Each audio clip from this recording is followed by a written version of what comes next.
नमस्कार दोस्तों, स्वागत है आप सभी का आपका अपना यूट्यूब चैनल जीटीएम स्टडी में। दोस्तों आज के इस वीडियो में 12th क्लास केमिस्ट्री का दोस्तों 30 काफ़ी महत्वपूर्ण प्रश्न हम लेकर आए हैं और यह 30 प्रश्न दोस्तों काफ़ी सिलेक्टेड प्रश्न हैं और यह 30 प्रश्न दोस्तों जो कि आपके बोर्ड परीक्षा में काफ़ी बार पूछा हुआ प्रश्न है। इसलिए दोस्तों आपसे दिल से रिक्वेस्ट है कि आप इस वीडियो को शुरू से अंत तक ज़रूर देखें और सभी प्रश्नों को याद कर लीजिए दोस्तों, ठीक है। और ये सभी प्रश्न जो है ना दोस्तों वो आपके बोर्ड परीक्षा 2022 में 100% लड़ेगा दोस्तों इसे, ठीक है। तो इसलिए आप सभी प्रश्नों को अभी के अभी याद कर लीजिए क्योंकि दोस्तों आपका अब समय बहुत ही कम बचा हुआ है। इसलिए अब जो भी टाइम है दोस्तों इसमें अच्छे अच्छे क्वेश्चन को स्टडी करके आप याद करने की कोशिश करिए ताकि जो है दोस्तों आप अच्छा एग्ज़ाम का तैयारी कर सकें, ठीक है, अच्छा से एग्ज़ाम की तैयारी कर सकें। तो चलिए बिना टाइम को वेस्ट किए हुए आज का यह शानदार वीडियो शुरू करते हैं पहला नंबर प्रश्न से। तो दोस्तों प्रस्तुत है आपके सामने पहला प्रश्न। पहला प्रश्न में कह रहा है दोस्तों कि कॉपर का मुख्य अयस्क है। ए ऑप्शन दे रहा है कॉपर पैराइट, बी में दे रहा है गेलेना, सी में दे रहा है कॉपर गैलेंस और डी में दे रहा है सिडेराइट। तो दोस्तों कॉपर का जो मुख्य अयस्क होता है दोस्तों वह क्या होता है? तो दोस्तों कॉपर गैलेंस होता है, ठीक है। ऑप्शन नंबर सी इसका बिल्कुल करेक्ट आंसर हो जाएगा कॉपर गैलेंस, ठीक है दोस्तों। आप याद रखिएगा कॉपर का जो मुख्य अयस्क होता है यानी मेन ओर होता है दोस्तों वह कॉपर गैलेंस होता है, ठीक है। तो सी ऑप्शन का बिल्कुल करेक्ट आंसर हो जाएगा। चलिए अगला प्रश्न अब देखते हैं। दूसरा नंबर पूछा जाए कि एक विधि जिसमें किसी धात्विक ऑक्साइड को हवा की अधिकता में उसके गलनांक के नीचे गर्म किया जाता है उसे कहते हैं निस्तापन, भर्जन, प्रगलन, इनमें से सभी।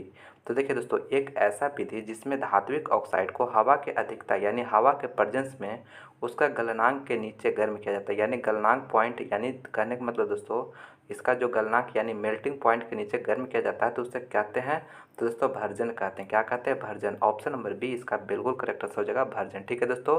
इंग्लिश में दोस्तों इसे रोस्टिंग कहा जाता है, ठीक है। यानी बी ऑप्शन का बिल्कुल करेक्ट आंसर हो जाएगा। और निस्तापन किसको कहें दोस्तों? यह जो हवा के अधिकता है दोस्तों तो वहाँ पे जो है हवा के अनुपस्थिति में गर्म किया जाता है गलनांक के नीचे, ठीक है। यही दोस्तों निस्तापन और भर्जन में जो है मेन अंतर होता है, ठीक है। तो यहाँ पे आपसे 2 नंबर में भी पूछ सकता है दोस्तों, ठीक है। शॉर्ट क्वेश्चन आंसर में दोनों का डिफिनेशन लिखने के लिए दोनों में अंतर पूछा जाता है बार बार। तो भर्जन हो गया दोस्तों कि हवा के प्रेजेंस में होता है, ठीक है। और निस्तापन यानी कैंसिलेशन जो होता है दोस्तों हवा के अनुपस्थिति में होता है, ठीक है। दोनों में यही मेन डिफरेंस होता है, ठीक है। तो चलिए अब अगला प्रश्न अब देखते हैं। तीसरा नंबर पूछे रहे कि अयस्क में उपस्थित अशुद्धियाँ को कहते हैं दोस्तों। अयस्क में जो उपस्थित अशुद्धियाँ होता है दोस्तों उससे क्या कहा जाता है? फ्लस्क, स्लैग, मिश्र धातु, गैंग। तो दोस्तों गैंग कहा जाता है उसको। क्या कहा जाता है? गैंग। ऑप्शन नंबर डी इसका बिल्कुल करेक्ट आंसर हो जाएगा गैंग। चलिए अगला प्रश्न आप देखते हैं दोस्तों। चौथा नंबर पूछा जाए कि सामान्य ताप एवं दाब पर किसी गैस के लिए 1 मोल का आयतन है। काफ़ी महत्वपूर्ण प्रश्न है दोस्तों। कहा जा रहा है कि किसी भी सामान्य ताप एवं दाब पर गैस का जो 1 मोल का आयतन होता है दोस्तों वह कितना होता है? तो दोस्तों वह 22.4 लीटर होता है। कितना होता है? 22.4 लीटर। ऑप्शन नंबर सी इसका बिल्कुल करेक्ट आंसर हो जाएगा 22.4, ठीक है दोस्तों। चलिए अगला प्रश्न आप देखते हैं। 5वां नंबर पूछा जा रहा है कि निम्नलिखित में से किसके लिए हिमांक का अवनमन अधिकतम होगा? दोस्तों किसके लिए जो है हिमांक का अवनमन जो होगा दोस्तों अधिकतम होगा? तो दोस्तों K2SO4 के लिए जो हिमांक का अवनमन होगा दोस्तों अधिकतम होगा, ठीक है। ऑप्शन नंबर बी इसका बिल्कुल करेक्ट आंसर जाएगा K2SO4। काफ़ी महत्वपूर्ण प्रश्न है, अच्छी तरह से याद रखिएगा। चलिए दोस्तों अगला प्रश्न अब देखते हैं। 6ठा नंबर पूछा जा रहा है कि टिंडल प्रभाव पाया जाता है। दोस्तों टिंडल प्रभाव जो है दोस्तों पाया जाता है विलयन में, सॉल्व में, अवक्षेप में, इनमें से कोई नहीं। काफ़ी महत्वपूर्ण प्रश्न है दोस्तों। देखिए टिंडल प्रभाव जो है दोस्तों किस में पाया जाता है? तो दोस्तों सॉल्व में पाया जाता है, ठीक है। ऑप्शन नंबर बी इसका बिल्कुल करेक्ट आंसर हो जाएगा सॉल्व, ठीक है दोस्तों। आप याद रखिएगा टिंडल प्रभाव पाया जाता है सॉल्व में। Option number B correct answer है।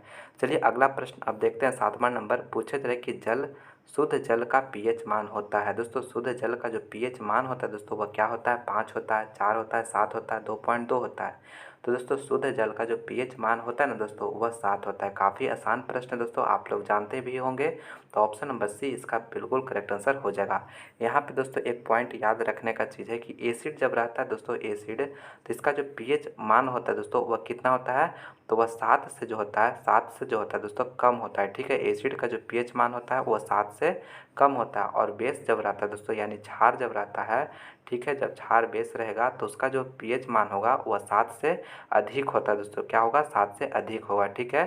तो आप उसे याद रखिएगा, यानी बेस जो होगा वो 7 से अधिक, इसका जो पीएच मान अगर 7 से अधिक हो गया तो वह हो जाएगा बेस, और 7 से अगर कम रहेगा तो एसिड हो जाएगा, यही आपको समझना है। और जब 7 रहता है तो वह जो होता है उदासीन हो जाता है, ठीक है। यानी शुद्ध जल जो है दोस्तों वह एक उदासीन विलयन है, ठीक है। तो ऑप्शन नंबर सी इसका बिल्कुल करेक्ट आंसर हो जाएगा। चलिए दोस्तों अगला प्रश्न अब चलते हैं दोस्तों। और दोस्तों अगर आप मेरा इस वीडियो को लाइक नहीं किए हैं दोस्तों, प्लीज़ आप इस वीडियो को लाइक ज़रूर करिएगा, अपने दोस्तों में इस वीडियो को ज़्यादा से ज़्यादा शेयर करिएगा दोस्तों। और आप हमारे यूट्यूब चैनल जीटीएम स्टडी को सब्सक्राइब नहीं किए हैं दोस्तों, तो प्लीज़ चैनल को सब्सक्राइब जरूर कर लीजिए दोस्तों, ठीक है दोस्तों, ठीक है, क्योंकि आपका एग्जाम से रिलेटेड और भी अच्छे अच्छे वीडियो लाने वाले हैं, तो इसलिए प्लीज़ आप चैनल को सब्सक्राइब जरूर कर लीजिए, ठीक है। चलिए अगला प्रश्न अब देखते हैं। 8वां नंबर पूछे रहे कि किसका ऑक्सीकरण विभव सबसे अधिक होता है दोस्तों, किसका ऑक्सीकरण विभव जो होता है दोस्तों वह सबसे अधिक होता है, जिंक का, मैग्नीशियम का, कॉपर का या एजी यानी सिल्वर का। तो दोस्तों मैग्नीशियम का जो होता है ऑक्सीकरण विभव वो सबसे अधिक होता है, ठीक है। ऑप्शन नंबर बी इसका बिल्कुल करेक्ट आंसर हो जाएगा मैग्नीशियम, ठीक है, ऑप्शन नंबर बी करेक्ट है। चलिए अगला प्रश्न अब देखते हैं दोस्तों 9वां नंबर। और दोस्तों आप इस वीडियो के लास्ट तक बने रहिएगा दोस्तों, क्योंकि इसमें आपको 30 दोस्तों काफ़ी महत्वपूर्ण प्रश्न हम करवा रहे हैं, जो कि आपके बोर्ड परीक्षा में बार बार पूछा जाता है दोस्तों, ठीक है। और यह 30 प्रश्न में से भी आपके बोर्ड परीक्षा में 100% आपके बोर्ड परीक्षा में लड़ेगा ही लड़ेगा दोस्तों, इसलिए आप पूरा वीडियो देखें और सभी प्रश्नों को जो याद नहीं है तो उसे कम से कम आप याद जरूर कर लीजिए, ठीक है। और जो याद है दोस्तों उसे आप एक रिविज़न के लिए ही कम से कम एक बार वीडियो को अच्छी तरह से समझ कर देख लीजिए, ठीक है। देखिए चलिए अगला प्रश्न मेरा 9 नंबर में कह रहा है कि निम्नलिखित में से कौन सी धातु विद्युत विच्छेदन से प्राप्त की जाती है दोस्तों, कौन सी जो धातु है मेटल है दोस्तों विद्युत विच्छेदन से प्राप्त की जाती है, कैल्शियम, जिंक, आयरन, कॉपर। तो दोस्तों कॉपर जो है दोस्तों वह विद्युत विच्छेदन से प्राप्त किया जाता है, ठीक है। ऑप्शन नंबर डी इसका करेक्ट आंसर हो जाएगा कॉपर। चलिए अगला प्रश्न अब देखते हैं दोस्तों 10वां नंबर पूछे जा रहा है कि बेरवादार ठोस का उदाहरण है दोस्तों, बेरवादार ठोस का जो उदाहरण होता है दोस्तों क्या कौन है, रबर है, ग्रेफाइट है, हीरा है, नमक है। तो दोस्तों रबर जो है दोस्तों बेरवादार ठोस का उदाहरण है, ठीक है। ऑप्शन नंबर ए इसका बिल्कुल करेक्ट आंसर हो जाएगा, बेरवादार ठोस का उदाहरण रबर है, ठीक है। चलिए अगला प्रश्न अब देखते हैं दोस्तों 11 नंबर प्रश्न काफ़ी महत्वपूर्ण प्रश्न है दोस्तों, क्योंकि यह प्रश्न आपके बोर्ड परीक्षा में बार बार पूछा गया प्रश्न है। पूछा रहा कि निम्न में से किसकी आकृति चतुष्फलक होती है दोस्तों, आपको बताना कि किसका स्ट्रक्चर, जो 4 ऑप्शन दिया दोस्तों, किसका स्ट्रक्चर जो होगा वह टेट्राहेड्रल होगा दोस्तों, ठीक है। तो दोस्तों टेट्राहेड्रल जो स्ट्रक्चर होता है दोस्तों किसका होता है, NiCl4 आयन का होता है दोस्तों, ठीक है, Cl4 आयन का होता है, ठीक है। तो इसका देखिए यहाँ प्लस यहाँ पे माइनस होगा दोस्तों, ठीक है, क्या होगा माइनस, ठीक है। तो ऑप्शन नंबर डी इसका बिल्कुल करेक्ट आंसर हो जाएगा, ऑप्शन नंबर डी, ठीक है दोस्तों। यानी ऑप्शन नंबर डी जो दिया हो दोस्तों उसका जो आकार यानी स्ट्रक्चर होता है वह टेट्राहेड्रल होता है, ठीक है। काफ़ी महत्वपूर्ण प्रश्न है दोस्तों, आप लोग अच्छी तरह से इसे याद रखिएगा, क्योंकि यह प्रश्न आपके बोर्ड परीक्षा में बार बार पूछा गया है, 3-4 बार से ज़्यादा बार पूछा गया है, ठीक है। इस बार भी आने का चांसेस है, तो प्लीज़ आप याद जरूर करके रखिएगा। चलिए अगला प्रश्न मेरा 12 नंबर में पूछा जा रहा है कि एल्डिहाइड में सक्रिय क्रियाशील मूलक है दोस्तों, एल्डिहाइड में जो सक्रिय क्रियाशील मूलक जो होता है दोस्तों वह क्या होता है। तो दोस्तों आप लोग जानते होंगे कि CHO होता है, ठीक है, -CHO होता है। ऑप्शन नंबर सी इसका बिल्कुल करेक्ट आंसर हो जाएगा। और OH किसका होता है दोस्तों, तो अल्कोहल का होता है। और COOH किसका होता है, तो कार्बोक्सिलिक एसिड का होता है। इसे भी आप याद रखिएगा, आपके एग्जाम के लिए काफ़ी ही महत्वपूर्ण है, ठीक है। तो चलिए अब अगला प्रश्न देखते हैं 13 नंबर पूछा जा रहा है कि फेनॉल का सूत्र है दोस्तों, आपको बताना है कि फेनॉल का जो सूत्र होता है यानी वह क्या होता है, ठीक है। तो देखिए दोस्तों फेनॉल का जो सूत्र होता है दोस्तों वह C6H5OH होता है, ठीक है। ऑप्शन नंबर बी यहाँ पे इसका बिल्कुल करेक्ट आंसर हो जाएगा, C6H5OH होता है। इसका स्ट्रक्चर जो होता है दोस्तों, इसका स्ट्रक्चर बेंजीन में एक OH लगा दिया जाता है दोस्तों, क्या लगाया जाता है, OH, ठीक है। तो यह जो हो जाता है दोस्तों फिनॉल हो जाता है, ठीक है। ऑप्शन नंबर बी इसका बिल्कुल करेक्ट आंसर हो जाएगा, ठीक है दोस्तों, आप अच्छी तरह से इसे याद रखिएगा। चलिए दोस्तों अब अगला प्रश्न देखते हैं 14 नंबर पूछा जा रहा है कि निम्नलिखित में से किस प्रतिक्रिया में नए कार्बन कार्बन बंधन का निर्माण नहीं होता है दोस्तों, किस प्रतिक्रिया यानी किस रिएक्शन में जो होता है कार्बन कार्बन बंधन में जो है कार्बन कार्बन बंधन का निर्माण नहीं होता है। तो दोस्तों कैनिजारो प्रतिक्रिया यानी कैनिजारो रिएक्शन में जो होता है दोस्तों कार्बन कार्बन बंधन का निर्माण नहीं होता। बाकी जो है दोस्तों बुर्ज प्रतिक्रिया और एल्डोल संघनन ये सभी में होता है, लेकिन कैनिजारो प्रतिक्रिया में नहीं होता है, इसलिए सी ऑप्शन का बिल्कुल करेक्ट आंसर हो जाएगा कैनिजारो प्रतिक्रिया। चलिए अगला प्रश्न अब देखते हैं दोस्तों 15 नंबर, और पूछा जा रहा है 15 नंबर में क्रिस्टल होते हैं दोस्तों, क्रिस्टल जो होते हैं दोस्तों 3 प्रकार के, 4 प्रकार के, 7 प्रकार के, इनमें से कोई नहीं। तो दोस्तों 4 प्रकार के होते हैं क्रिस्टल, ठीक है। ऑप्शन नंबर बी इसका बिल्कुल करेक्ट आंसर हो जाएगा 4 प्रकार के। चलिए अगला प्रश्न देखते हैं दोस्तों। 16 नंबर पूछा जा रहा है कि जिंक ब्लेड अयस्क का सांद्रण किस विधि से होता है। तो दोस्तों जिंक ब्लेड किसका अयस्क है। तो दोस्तों यह जो अयस्क है जिंक का है, ठीक है। और जिंक का सल्फाइड अयस्क है। तो दोस्तों आप जानते हैं कि सल्फाइड अयस्क का जो सांद्रण होता है वो किस विधि से होता है, फेन उत्प्लवन विधि से होता है दोस्तों, ठीक है। तो ऑप्शन नंबर बी इसका बिल्कुल करेक्ट आंसर हो जाएगा फेन उत्प्लावन विधि, ठीक है। बी ऑप्शन का बिल्कुल करेक्ट आंसर हो जाएगा, ठीक है दोस्तों। आप लोग अच्छी तरह से इसे याद रखिएगा, काफ़ी महत्वपूर्ण प्रश्न है। और हाँ दोस्तों, अगर मेरा और भी दूसरे सब्जेक्ट का वीडियो देखना चाहते हैं तो दोस्तों इस वीडियो को डिस्क्रिप्शन में आपको लिंक मिलेगा, वहाँ से जाकर देख सकते हैं। नहीं तो दोस्तों आप चैनल के प्लेलिस्ट में भी जाकर देख सकते हैं। नहीं तो दोस्तों आई बटन में भी आपका दिया हुआ है प्लेलिस्ट का लिंक, वहाँ पे भी जाकर हमारे दूसरे वीडियो को देख सकते हैं, ठीक है। तो दोस्तों आप लोग जाकर देखिए उस वीडियो को दोस्तों, काफ़ी इंपॉर्टेंट प्रश्न करवाया गया आपके बोर्ड परीक्षा के लिए, ठीक है। और दोस्तों केमिस्ट्री का और भी दूसरा वीडियो देखना चाहते हैं तो लिंक आपको डिस्क्रिप्शन में मिलेगा, वहाँ पर जाकर आप ज़रूर देखिएगा, ठीक है। तो चलिए अगला प्रश्न आप देखते हैं। 17 नंबर पूछा जा रहा है कि दोस्तों इतना में जो है आपको आयरन का ऑक्सीकरण संख्या बताना है, ठीक है। यानी Fe का निकालना है कि ऑक्सीकरण संख्या क्या होगा, ठीक है। तो देखिए दोस्तों मेरा क्या दिया हुआ है, के दिया हुआ है। तो के का जो ऑक्सीकरण हो जाएगा अवस्था कितना, ऑक्सीकरण संख्या कितना होता है, तो +1 होता है। और Cn दिया दोस्तों, ठीक है। तो इसका जो होता है दोस्तों -1 होता है, ठीक है, हमें जानते हैं। और इसको निकालना है किसको, Fe को, तो इसको क्या मानेंगे, Fe को x मान लेंगे, ठीक है। इसको x लेट कर लेंगे। अब देखिए अब निकालते हैं। यहाँ पे दोस्तों मेरा 4 है, यानी के जो है तो 4 है, तो इसको 4 अब +1 इंटू कर देंगे। और प्लस हो गया दोस्तों Fe मेरा x मान लेंगे। और प्लस हो गया दोस्तों ये कितना है, 6 है, तो 6 है और -1 कर देंगे और बराबर में 0 हो जाएगा दोस्तों। क्यों, क्योंकि यह जो है दोस्तों एक कंपाउंड है, ठीक है।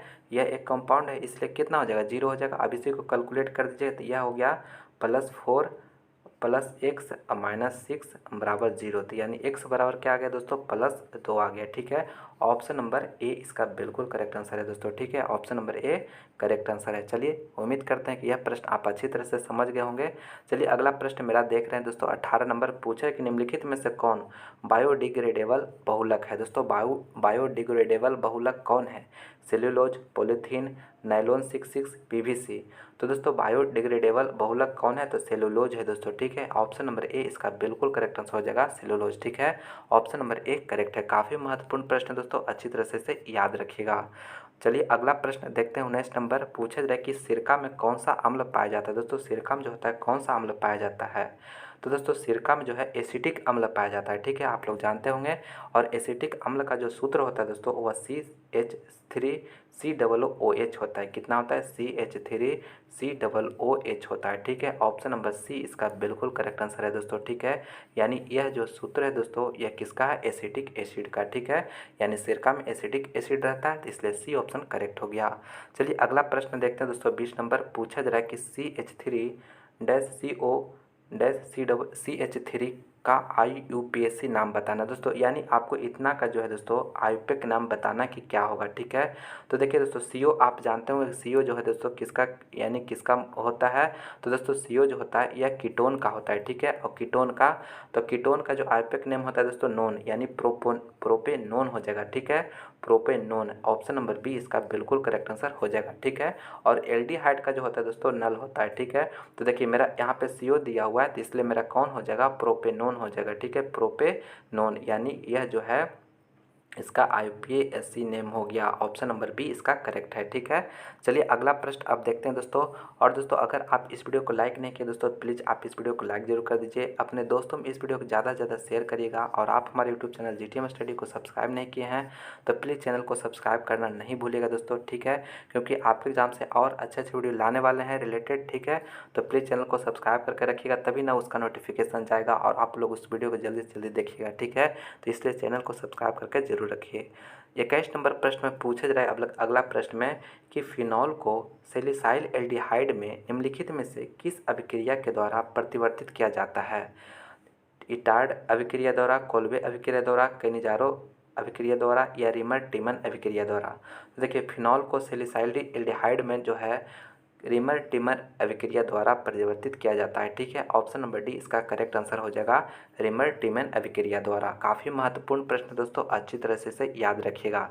दोस्तों इस वीडियो में जो भी प्रश्न हम सिलेक्ट किए हैं दोस्तों, काफ़ी इंपॉर्टेंट प्रश्न है और जो आपके बोर्ड परीक्षा में 100% लड़ने का चांस है दोस्तों, वही प्रश्न हम आपके लिए लेकर आए। ठीक है, तो प्लीज़ दोस्तों आप सभी प्रश्नों को आप काफ़ी अच्छा तरह से याद कर लीजिए, क्योंकि दोस्तों यही सब प्रश्न आपके बोर्ड परीक्षा में रहना ही रहना है। ठीक है, लड़ेगा ही लड़ेगा दोस्तों। ठीक है, इसलिए आप जो भी प्रश्न आपको याद नहीं है तो प्लीज़ आप उसे कॉपी में नोट करके अच्छी तरह से याद कर लीजिएगा। देखिए अगला प्रश्न मेरा 22 नंबर में पूछा जा रहा है कि फॉर्मेल्डिहाइड को NaOH के विलयन के साथ गर्म करने पर प्राप्त होता है। तो दोस्तों फॉर्मिक अम्ल, acetone, methyl alcohol, ethyl format. तो दोस्तों एल्डिहाइड को NaOH के विलयन के साथ गर्म करने पर जो प्राप्त होता है दोस्तों, वह मेथिल अल्कोहल प्राप्त होता है। ऑप्शन नंबर सी इसका बिल्कुल करेक्ट आंसर है, मेथिल अल्कोहल। चलिए अगला प्रश्न देखते हैं। 23 नंबर पूछा है कि प्रथम संक्रमण श्रेणी में उच्चतम ऑक्सीकरण अवस्था प्रदर्शित करने वाला तत्व है। निकेल है, क्रोमियम है, आयरन है, मैग्नीज है। तो दोस्तों मैग्नीज है। ठीक है, कौन है? मैग्नीज। ऑप्शन नंबर डी इसका करेक्ट आंसर हो जाएगा, यानी प्रथम श्रेणी संक्रमण श्रेणी के में जो है उच्चतम ऑक्सीकरण अवस्था प्रदर्शित करता है दोस्तों, वह मैग्नीज होता है। ऑप्शन नंबर डी करेक्ट है। ठीक है, चलिए अगला प्रश्न अब देखते हैं। 24 नंबर पूछा जा रहा है कि किसी सेल अभिक्रिया की समयावस्था पर यानी इक्विलिब्रियम स्टेट पर दोस्तों सेल का विद्युत वाहक बल होता है। शून्य होता है, धनात्मक होता है, ऋणात्मक होता है, इनमें से कोई नहीं।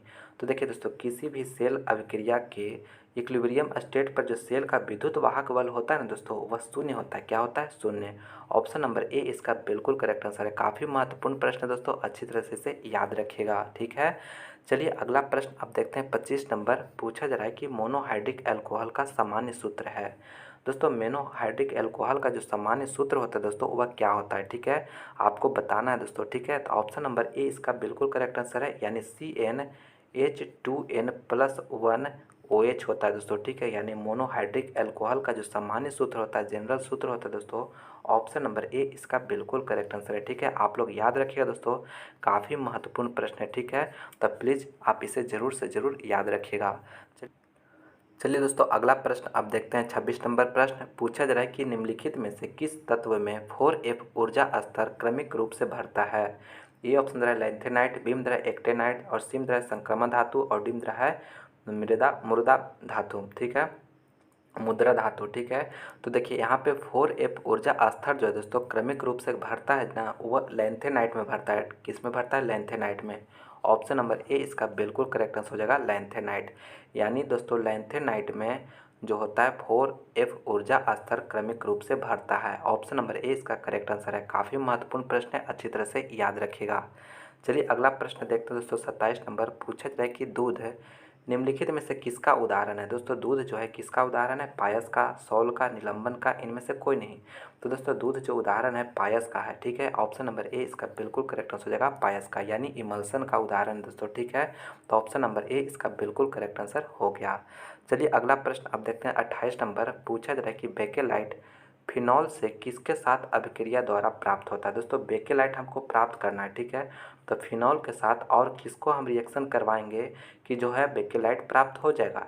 तो दोस्तों उसको फॉर्मेल्डिहाइड के साथ अगर फिनॉल को अभिक्रिया कराया जाता है तो बेकेलाइट प्राप्त होता है दोस्तों। ठीक है, तो ऑप्शन नंबर सी इसका बिल्कुल करेक्ट आंसर हो जाएगा, फॉर्मेल्डिहाइड। ठीक है दोस्तों, तो ऑप्शन नंबर सी करेक्ट है। और दोस्तों अगर मेरा और भी दूसरे सब्जेक्ट का वीडियो देखना चाहते हैं दोस्तों, तो प्लीज़ दोस्तों आप इस वीडियो के डिस्क्रिप्शन में लिंक दिया हुआ है, वहाँ पर जाकर आप देख सकते हैं।